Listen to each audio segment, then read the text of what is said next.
el Comité de la Sociedad Peruana de Medicina Interna en vista de que es un tema bastante importante para los médicos generales y los médicos que van a hacer serums en distintas partes del Perú. Las parasitosis intestinales son bastante amplias, pero solamente he escogido a 7 días porque el tiempo es bastante corto y lo he tratado de hacer en una forma bastante simple, una cosa resumida, creo que de interés para todos ustedes. Vamos a pasar el siguiente diapositivo y debo mencionar que lo que vamos a revisar ahora son la amebiasis, la anquilostomiasis, la ascariasis, la enterobiasis, estrongiloidosis, giardiasis y teniasis. Como le digo, vamos a hacer un sumario en general muy rápido de estas parasitosis intestinales, pero de mucha importancia para la actividad que ustedes van a desarrollar posteriormente. Entonces, en la siguiente diapositiva, muchos conceptos seguramente ya lo conocen, lógicamente va a ser también el recuerdo de lo que ustedes ya han visto. Entonces, perdón un ratito. El agente causal de la amebiasis. Varias especies de este protozoario del género Entamoeba infectan a los humanos, pero la Entamoeba histolítica es la única especie humana que causa enfermedad. Inicialmente voy a hacer una descripción del ciclo de vida, eso se va a complementar después con unos esquemas muy ilustrativos sobre el ciclo biológico de estos parásitos. La infección por entamoeba histolítica ocurre por ingestión de quistes maduros en alimentos contaminados, ¿no? Lógicamente con heces, agua o a través de las manos. Una vez que estos quistes ingresan al organismo humano, se produce la exquistación en el intestino delgado, de tal manera que se liberan trofozoitos que luego migran al intestino grueso. Los trofozoitos se multiplican y producen quistes, los cuales lógicamente se eliminan por las heces y estos sobreviven días a semanas en el medio externo y son justamente los responsables de la transmisión. Siguiente diapositivo. En muchos casos, esos trofozoitos que se han formado permanecen confinados a la luz intestinal, o sea, no se transforman en quistes y producen una infección no invasiva, que hace que muchos pacientes sean portadores asintomáticos, ¿no? Pero de todas maneras, estos eliminan quistes en las heces, o sea, estos trofocitos igualmente se pueden transformar en quistes y se eliminan en las heces. En algunos pacientes, esos trofozoitos invaden la mucosa intestinal produciendo enfermedad intestinal o a través de la sangre pues llegan a sitios extraintestinales causando enfermedad extraintestinal bien conocida en el hígado, en el cerebro, en los pulmones, ¿no? Se ha establecido que las formas invasivas y no invasivas presentan dos especies, o sea, entamoeba histolítica y entamoeba dispar. Los pacientes infectados con la primera, o sea, con histolítica, son los que presentan o pueden tener enfermedad invasiva. Como le digo, esto es un breve sumario de lo que es el ciclo biológico del parásito siguiente, y eso lo podemos ver en este esquema ilustrativo donde ustedes van a recordar todo aquello que les he mencionado en la primera parte, ¿no? Ahí tienen los quistes, la esquistación, la formación de trofozoitos, todo en el intestino delgado. Luego, los trofozoitos se transforman, se expulsan con las heces. Y hacia el lado derecho, en el cuerpo humano, tienen ustedes la representación de las tres formas de, digamos, parasitosis intestinal, la colonización no invasiva, la enfermedad intestinal propiamente tal, y con el número C, la enfermedad extraintestinal que abarca los órganos que he mencionado fundamentalmente, el hígado, los pulmones y el cerebro. Siguiente diapositivo. Características clínicas, el espectro, como les digo, el espectro clínico es bastante amplio, pero esto es una breve descripción de lo que es el espectro clínico que ustedes seguramente van a ver. Desde la infección asintomática, cuando la amebiasis es no invasiva, o sea, está confinada al intestino delgado, a la amebiasis intestinal invasiva, que puede dar, lógicamente, disentería, puede dar colitis, incluso apendicitis, siempre y cuando se localice en este órgano, megacolon tóxico y aún amebomas. Y la forma extraintestinal se refiere pues a la invasión de otros órganos, a estos que están viendo ustedes acá con absceso hepático, peritonitis, absceso pleuropulmonar y absceso cerebral. La siguiente diapositiva. Tratamiento. Cuando se trata de diarrea o la disentería mediana y la enfermedad es leve o moderada, usualmente se usa metronidazol de 500 a 700 miligramos oral cada 8 horas, 10 días. O tinidazol, 2 gramos oral cada 24 horas por 3 días. La nitazoxanida también es una alternativa, 500 miligramos oral cada 12 horas por 3 días y puede ser eficaz. En caso de infección grave o extraintestinal, como por ejemplo un absceso hepático, hay que usar la forma parenteral del metronidazol, 750 miligramos endovenoso cada 8 horas por 10 días, o incluso se puede probar con tinidazol 2 gramos cada 24 horas por 5 días, a diferencia de los 3 días en el caso del tinidazol que se usaba en enfermedad leve o moderada. Pero lo que más se usa es el metronidazol. Entonces, esto es un resumen con relación a la amebiasis. Vamos a pasar al siguiente parásito, la anquilostomiasis. Los agentes causales son vermes humanos que incluyen 2 especies de nematodes redondos, ¿no? El Ankylostoma duodenale y el Necator americanus. Ahí tienen los tamaños de ambos, tanto en la hembra adulta como el macho adulto. En el caso del Ankylostoma duodenale, la hembra mide de 10 a 13 milímetros, y en el caso del Necator americanus, de 9 a 11 milímetros. En el caso del macho adulto, el Ankylostoma duodenale de 8 a 11 milímetros y el Necator americano de 7 a 9 milímetros. Tienen sus características, lógicamente, estas, tanto la hembra como el macho. Usualmente la hembra es de mayor tamaño en casi todas las parasitosis. No he podido poner las presentaciones de los parásitos porque si no esta clase iba a ser un poco más larga, pero podemos posteriormente añadir a esto las presentaciones de cómo son los parásitos para que ustedes puedan reconocerlos adecuadamente cuando vean un parásito intestinal, ¿no? Siguiente. Su ciclo biológico. Los vermes adultos de estos nematodes viven a la luz del intestino delgado, donde lógicamente se adhieren a la pared intestinal, ocasionando pérdida pérdida de sangre. Los huevos pasan con las heces y bajo condiciones favorables de humedad, calor y sombra, o sea, en el medio externo, en el medio ambiente, eclosionan en 1 a 2 días. Las larvas liberadas crecen en las heces o en el suelo y después de 5 a 10 días resultan en larvas filariformes. ¿Qué son las infectantes? O sea, en este caso, este tipo de larvas son las infectantes. Estas pueden sobrevivir 3 a 4 semanas, lógicamente en condiciones favorables en el medio ambiente. En contacto con el huésped, estas larvas penetran a través de la piel y son transportadas por las venas al corazón y luego a los pulmones. Penetran en el alveolo pulmonar, asciende por el árbol bronquial hasta la faringe y luego son deglutidas, ¿no? Son deglutidas. Al alcanzar el intestino delgado, estas se transforman en larvas en estadio 4 y en vermes adultos. Más o menos se requieren 5 semanas o más desde la invasión de la larva filariforme a la oviposición por la hembra adulta, ¿no? La mayoría de los vermes adultos se eliminan en 1 a 2 años, pero la longevidad puede alcanzar varios años. Algunas larvas de Ankylostoma duodenale, luego de la penetración a través del huésped, pueden resultar en formas durmientes o latentes, tanto en el intestino delgado, como en los músculos. Además, la infección por Ankylostoma duodenale también puede ocurrir por vía oral, no necesariamente a través de la penetración de la larva filariforme y transmamaria. Sin embargo, en el caso del Necator americano requiere siempre la fase de migración transpulmonar que hemos mencionado anteriormente. Siguiente diapositivo. Este es el esquema del ciclo de vida. Ahí tienen ustedes el ciclo de vida en el ser humano en la parte superior y el ciclo de vida en el medio externo, ¿no? En el medio externo se forman larvas raptitiformes que después estas se transforman en larvas filariformes y son los que penetran a través de la piel y dan todo el ciclo ese que ustedes pueden ver de llegar a los pulmones, a la tráquea, faringe, ser deglutidas, en fin, y producir su transformación en el intestino delgado. Siguiente diapositivo. Características clínicas. Acá la característica fundamental en esta parasitosis es la anemia por deficiencia de fierro, causado por la pérdida de sangre en el sitio de, digamos, de fijación intestinal de los vermes adultos.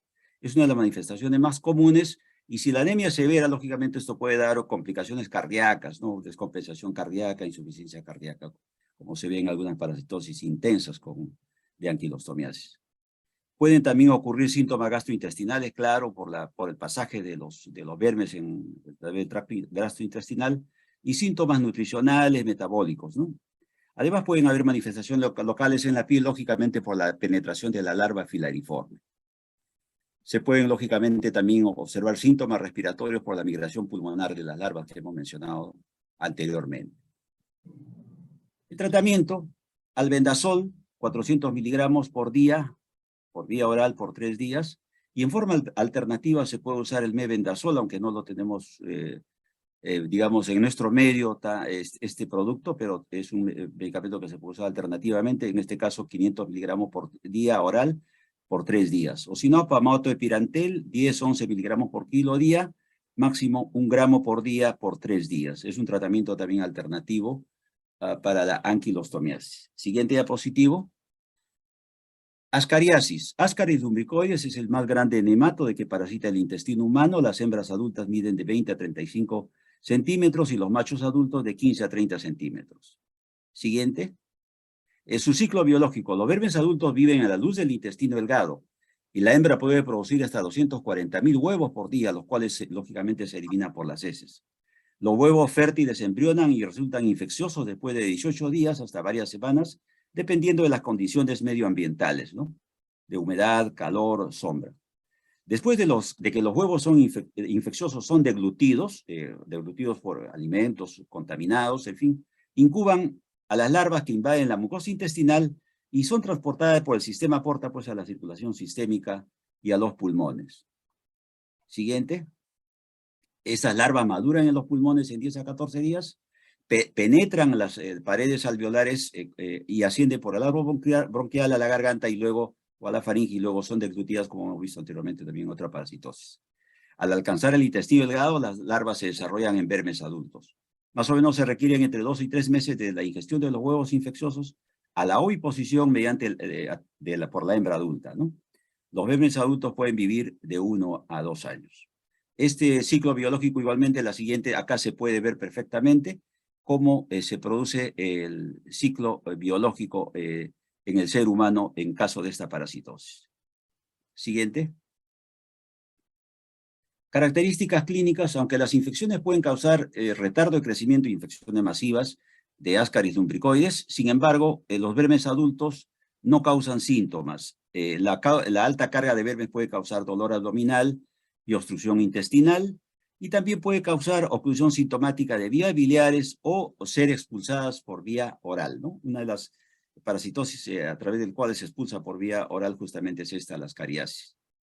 Durante la fase pulmonar de la migración larvaria pueden producirse síntomas compatibles pues, con el síndrome de Loeffler, que es el síndrome que se ve por la migración pulmonar de este verme, ¿no?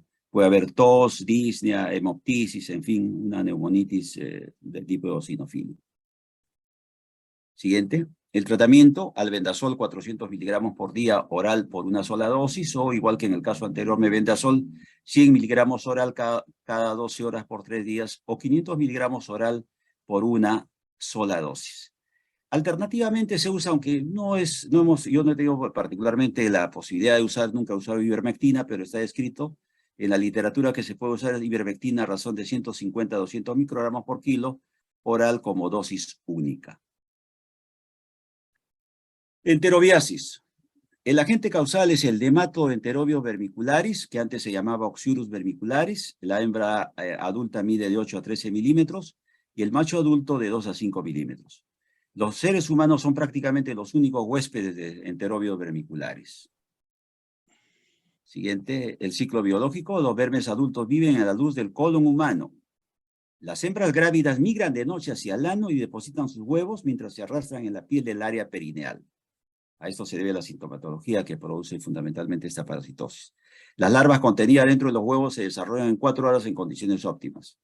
Puede haber este proceso que se llama autoinfección por llevar huevos infecciosos a la boca con las manos que han rascado el área perianal.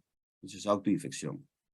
Es decir, transmisión de persona a persona también ocurre por manipular ropa de cama contaminada, ¿no? que contiene los huevos de este parásito. Ropa de cama, ropa interior, toallas, en fin, sábanas que pueden albergar este tipo de parásitos. Siguiendo a la ingestión de huevos infecciosos, se incuban larvas en el intestino delgado y los parásitos adultos, como hemos dicho, se establecen en el colon. El intervalo de tiempo desde la ingestión de huevos infecciosos a la oviposición por las hembras adultas es cerca de 1 mes. La vida media de los vermes adultos es alrededor de 2 meses. Igualmente, siguiente, ahí tienen este esquema del ciclo biológico del Enterobio vermicularis en el ser humano y en el ser humano en la parte superior y en el medio ambiente en la parte inferior, ¿no? Siguiente. Características clínicas, la enterobiasis es frecuentemente asintomática. El síntoma más típico es el prurito perianal, especialmente de noche, y el cual puede conducir a escoriaciones y superinfección bacteriana. Ocasionalmente puede ocurrir invasión del tracto genital femenino con vulvovaginitis y granulomas pélvicos o peritoneales. Otros síntomas que pueden presentarse incluyen anorexia, irritabilidad y dolor abdominal. El tratamiento, pamato-pirantel, 10-11 miligramos por kilo base, máximo 1 gramo, oral dosis única, repetir a las 2 semanas la misma dosis, o si no, mebendazol 500 miligramos oral por una dosis, igualmente repetir a las 2 semanas, y el albendazol 400 miligramos por una dosis, repetir igualmente a las 2 semanas, aunque este último es un tratamiento alternativo. Siguiente. Estrongiloidosis o estrongiloidasis. El agente causal es el Nematoestrongiloides stercoralis. Otros estrongiloides incluyen el estrongiloide fulleborni, el cual infecta a ciertos animales y puede producir infecciones limitadas en el hombre. Lo que más nosotros vemos en el ser humano es el estrongiloides stercoralis. Siguiente. En cuanto al ciclo biológico, es importante diferenciar acá lo que se llama el ciclo parasítico en el ser humano y el ciclo de vida libre que tiene el parásito en el medio ambiente. La larva filariforme en el suelo contaminado penetra la piel humana, que es la forma como el ser humano se contamina, ¿no? A través de esa larva que penetra la piel. Y luego esta es transportada a los pulmones, donde penetra los espacios alveolares, igual que en las parasitosis anteriores. Es transportada a través del árbol bronquial a la faringe, luego es deglutida y alcanza el intestino delgado una vez que se produce la deglución. En el intestino delgado esta se transforma, se muda y resulta en el verme adulta hembra. Esta vive en el intestino delgado y mediante partenogénesis produce huevos, los cuales liberan larvas rhabditiformes. Estas pueden pasar junto con las heces o causar autoinfección también, eso es bien importante. O sea, la larva rhabditiforme se puede transformar en filariforme, como vamos a ver en el esquema sobre este ciclo biológico. Las larvas rhabditiformes que pasan en las deposiciones pueden ya sea mudar 2 veces y resultar infecciosas, transformándose lógicamente en larvas filariformes. Por desarrollo directo o mudar más veces y resultan machos y hembras adultos de vida libre, los cuales se aparean y producen larvas rhabditiformes. Estamos hablando ya del ciclo de vida libre. Estas larvas rhabditiformes a su vez pueden ya sea desarrollarse en adultos de vida libre o en larvas infecciosas filariformes. Estas penetran igualmente en la piel del huésped humano para iniciar el ciclo parasítico que hemos mencionado anteriormente. Ese es el esquema, ahí tienen ustedes en la parte superior el ciclo biológico en el ser humano, el ciclo parasítico, y en la parte inferior el ciclo de vida libre en el medio ambiente, ¿no? En ambos casos se producen larvas rhabditiformes y estas necesariamente tienen que transformarse en larvas filariformes para infectar al ser humano a través de la penetración de la piel. Siguiente.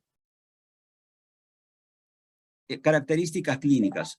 Frecuentemente es asintomática, pero hay síntomas, cuando se presentan síntomas gastrointestinales, estas incluyen dolor abdominal y diarrea. Síntomas pulmonares, por supuesto, por manifestaciones del síndrome de Loeffler, durante la migración pulmonar de la larva filariforme, que es la que, digamos, llega hasta los pulmones. Y pueden haber también manifestaciones dermatológicas que incluyen el rash, urticariforme, las nalgas y área de la cintura.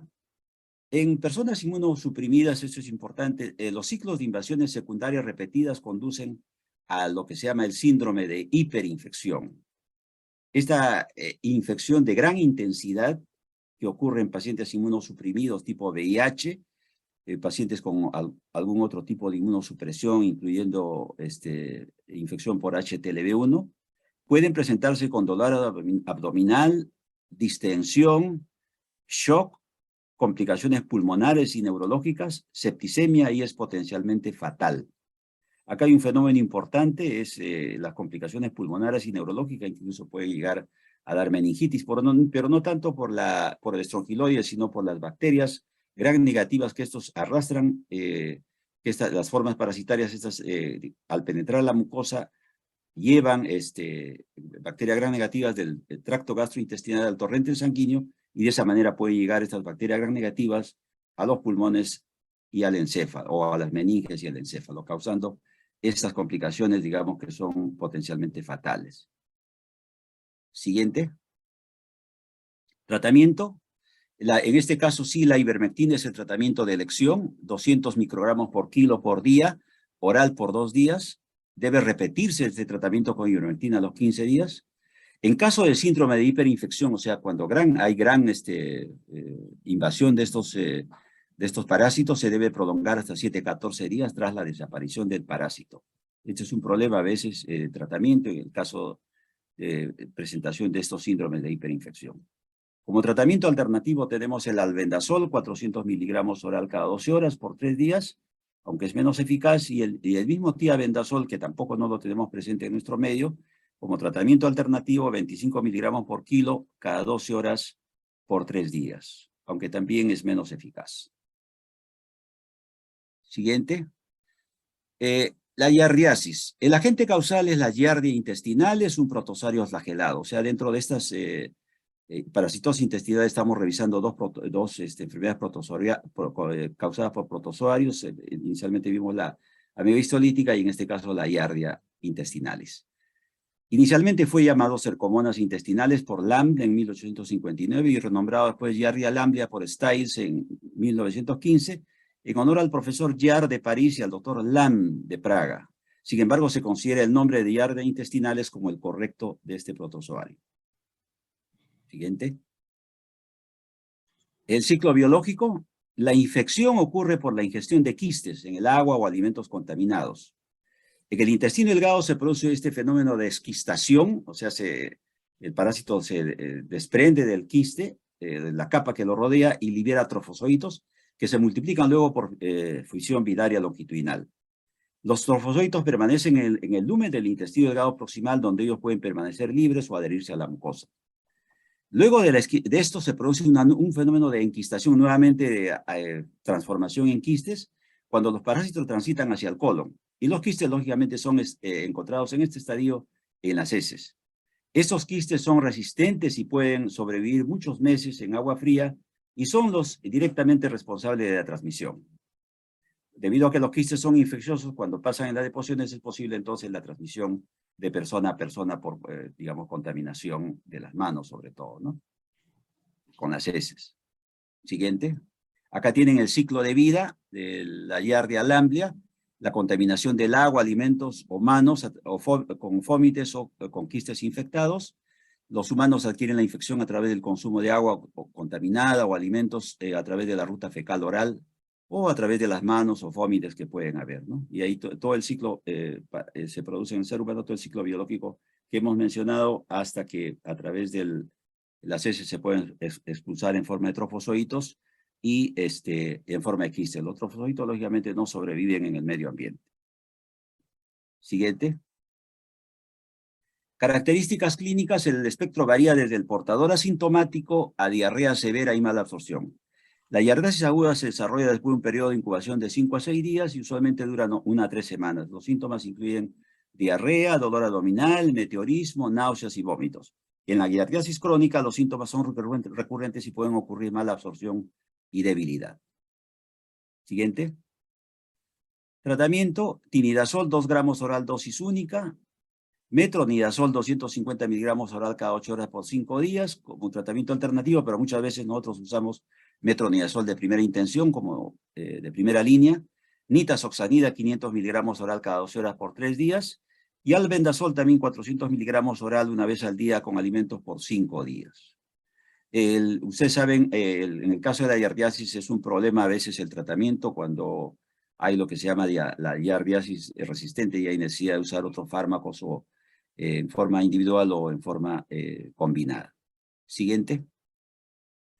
Teniasis, creo que es el último parásito que vamos a revisar. Agentes causales, los cestos de Tenia saginata, que es la tenia de la vaca, y Tenia solium, tenia del cerdo. La Tenia solium puede causar también cisticercosis. Siguiente. Este es el ciclo de vida de la Tenia saginata. Los humanos son los únicos huéspedes definitivos de la Tenia saginata. Los vermes adultos tienen un largo de 5 metros o menos, pero pueden llegar hasta 25 metros. Estos vermes adultos residen en el intestino delgado, donde ellos se fijan mediante el excoles que tienen. Luego producen proglótidas, cada verme tiene alrededor de 1000 a 2000 proglótidas, las cuales maduran y resultan grávidas, ¿no? Se separan del verbe y migran al ano o son pasadas a través de las deposiciones, aproximadamente 6 por día. Los huevos contenidos en las proglótidas, un ratito todavía, ¿no? Los huevos contenidos en las proglótidas grávidas, que son de 80.000 a 100.000 huevos por proglótida, son liberados después que las proglótidas resultan libres y pasan con las heces. Y los huevos pueden sobrevivir meses o años en el medio ambiente. Siguiente, ahora sí, justamente el ganado vacuno y otros herbívoros se infectan por consumir vegetación contaminada con esos huevos, ¿no? Que proceden de las proglótidas o con las mismas proglótidas. En el intestino de los animales, los huevos liberan la oncósfera, el cual de vagina invade la pared intestinal y migra a los músculos estriados donde se desarrolla el cisticerco. El cisticerco puede sobrevivir por varios años y los seres humanos pues resultan infectados al ingerir carne infectada cruda o mal cocida. En el intestino humano el cisticerco se desarrolla en un verme adulto en 2 meses y el cual puede sobrevivir a veces por más de 30 años. Siguiente, este es el esquema del ciclo de vida de la Taenia saginata, en la parte superior el ciclo en el humano y en la parte inferior el ciclo en el ganado vacuno. Lo importante acá es que la teniasis se produce por consumo de carne cruda o no adecuadamente cocida, ¿no? Y a través de ello se desarrolla el parásito adulto. En cambio, la cisticercosis en el ser humano o en el ganado se produce a través de la ingestión pues, de los huevos infecciosos. Siguiente. El ciclo de vida de la Taenia solium es similar al de la Taenia saginata, los vermes adultos de longitud de 2 a 7 metros, que tienen menos de 1000 proglótidas, las cuales son menos activos que en la Taenia saginata y cada uno con 50.000 huevos. Se desarrollan no solo en los seres humanos, sino también en otras especies animales, monos, hámsters, en fin. El cisticerco no solo se desarrolla en el músculo estriado, sino también en el cerebro, en el hígado y otros tejidos de cerdos y otros animales, incluyendo los seres humanos. Y ya hemos dicho, los seres humanos desarrollan teniasis cuando ingieren carne de cerdo cruda o mal cocida que contiene cisticercos. Siguiente. Los seres humanos desarrollan entonces cisticercosis por ingerir huevos de Taenia solium, ya sea mediante la ingestión de alimentos contaminados con heces o también por autoinfección. En este último caso, el ser humano infectado con Taenia solium ingiere huevos producidos por el céstode, ya sea a través de la contaminación fecal o más posiblemente debido a los proglótides transportados al estómago por peristalsis reversa, ¿no? Del intestino al estómago. Siguiente. Este es el esquema del ciclo biológico de la Taenia solium, en la parte superior el ciclo en el ser humano y en la parte inferior el ciclo en el ganado porcino. Siguiente. Características clínicas, la Taenia saginata produce solo leves síntomas abdominales. La característica más notable consiste en el pasaje activo-pasivo de proglótidas, que es lo que uno ve. Ocasionalmente pueden resultar apendicitis o colangitis por las proglótidas que migran a estos órganos. La Taenia solium es menos frecuente desde el punto de vista sintomático que la Taenia saginata. El principal síntoma es con frecuencia el pasaje pasivo de proglótidas y la más importante característica de la teniasis por Taenia solium, lógicamente, es el riesgo de desarrollar cisticercosis. Tratamiento de elección es praziquantel, 5 a 10 miligramos por kilo oral por una dosis para niños y adultos. Y tratamientos alternativos, la niclosamida 2 gramos oral por una dosis y el albendazol 400 miligramos una vez al día durante 3 días. Muy bien, me he querido ceñir al tiempo.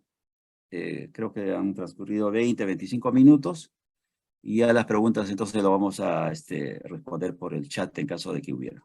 Muchas gracias, doctor Eduardo Ticona. Muchas gracias a todos los asistentes a esta conferencia. Gracias. Bien.